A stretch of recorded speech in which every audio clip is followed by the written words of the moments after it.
यंदा एप्रिल महिन्यातच सरकार खरेदी करणार 5 लाख मेट्रिक टन कांदा. पुढील आठवड्यापासून कांद्याचे दर वाढायला होणार सुरुवात. शेतकऱ्यांमध्ये मोठं उत्साहाचं वातावरण. सध्या कांद्याची जी काही निर्यात आहे ती आता पूर्वत होताना दिसते, तर लाल कांद्याची आवक सुद्धा मार्केटमधील कमी झाली. उन्हाळा कांदा सुद्धा मार्केटमध्ये दाखल व्हायला सुरुवात झाली आणि म्हणूनच कांद्याचे जे काय दर आहेत ते अजूनही त्या ठिकाणी टिकून आहे. राज्यातील ज्या महत्त्वाच्या बाजार समिती आहे, मग त्यामध्ये लासलगाव असेल, पिंपळगाव, बसवंत असेल, सोलापूर असेल, संगमनेर बाजार समिती असेल, यशवा, आळेफाटा, ओतूर सारख्या बाजार समित्यांमध्ये कांद्याला सरासरी त्या ठिकाणी 1100 ते 1500 रुपयाच्या दरम्यान बाजारभाव मिळतानाचं चित्र एकंदरीतच त्या ठिकाणी दिसतं. सरकार दरवर्षी जून जुलैमध्ये कांद्याची हमी भावानं त्या ठिकाणी खरेदी करत असतं, परंतु यंदा राज्य सरकारच्या वतीनं केंद्र सरकारला आवाहन करण्यात आलंय की यंदा कांद्याची खरेदी जी काय आहे ती आता एप्रिल महिन्यातच त्या ठिकाणी करावी असा आग्रह धरण्यात आलेला आहे. त्यामुळे पुढील आठवड्यापासून कांद्याच्या दरात सुधारणा त्या ठिकाणी दिसू शकते असं बाजारभाव अभ्यासकांचं मत आहे.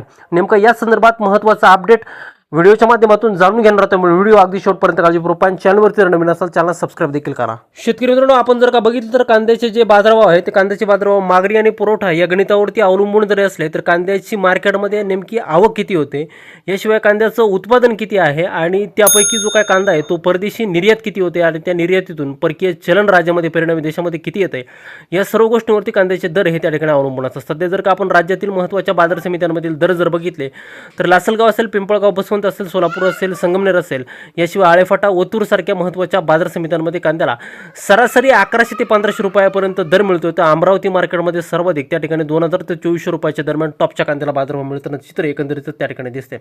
मध्यंतरी कांद्याची जी काही निर्यात आहे ती मॉरिशियसला देखील होणार 1 लाख टन अशा बातम्या त्या ठिकाणी फिरत होत्या, परंतु या बातम्या सर्व त्या ठिकाणी खोटे असून मॉरिशियसला भारत हा कांदा त्या ठिकाणी निर्यात करत नाही.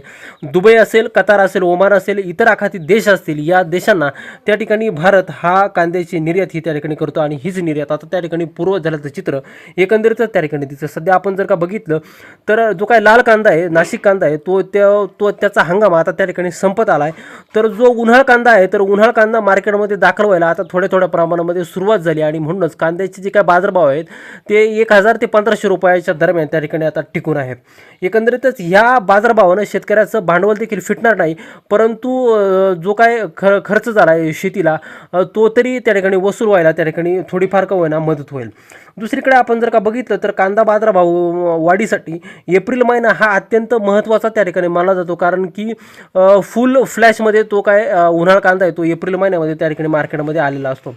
दुसरीकडं एप्रिलमध्येच यंदा हमी भावानं जे काय कांद्याची खरेदी आहे नाफेड आणि एनसीएफच्या माध्यमातून ती करण्याचा आग्रह राज्य सरकारने केंद्र सरकारकडे त्या ठिकाणी धरलेला आहे, जेणेकरून शेतकऱ्यांना त्या ठिकाणी बाजार मिळतील आणि व्यापारी आणि सरकारची जी काय कांदा खरेदी ती एकाच वेळेस होत असताना कांद्याच्या बाजारभावाला देखील थोडा आधार मिळू शकतो असंच त्या ठिकाणी एकंदरीतच सांगितलं जाते.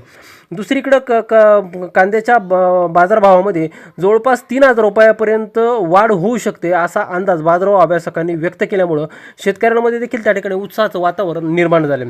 नेमकं या संदर्भात काय घडतंय हे त्या ठिकाणी एप्रिल महिन्यातच आपल्याला त्या ठिकाणी पूर्णतः कळेल.